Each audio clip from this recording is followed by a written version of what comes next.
So sir, activity 1, installing ang Python PyCharm sa VS Code. Una sir, copy paste lang po yung link. Yan po. Yan po yung lalabas dyan. Tapos i-install po. Download. Hanapin nyo po yung na-download nyo sa downloads sa this PC. Tapos run as administrator nyo lang yung installer.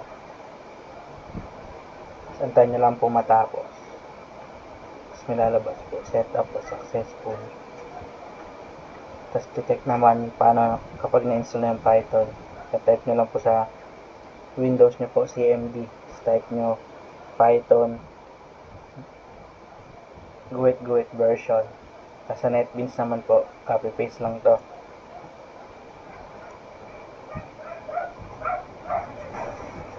Tapos install, ayan po, install na po dyan, download. Tapos ganun lang din po, punta lang po kayo sa download sa PC, sa run as administrator. Sabay next, sabay finish, sa VS Code lang naman po, ganun din. Ito rin po, copy paste para mapunta doon. Tapos Windows. Tapos run as administrator po ulit, sabay next lang ulit.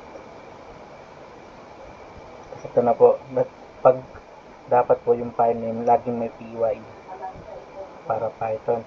Next naman po, para mag-download ng Python extension, punta lang po dito yung icon na yan, type nyo lang po Python, sabay install nyo.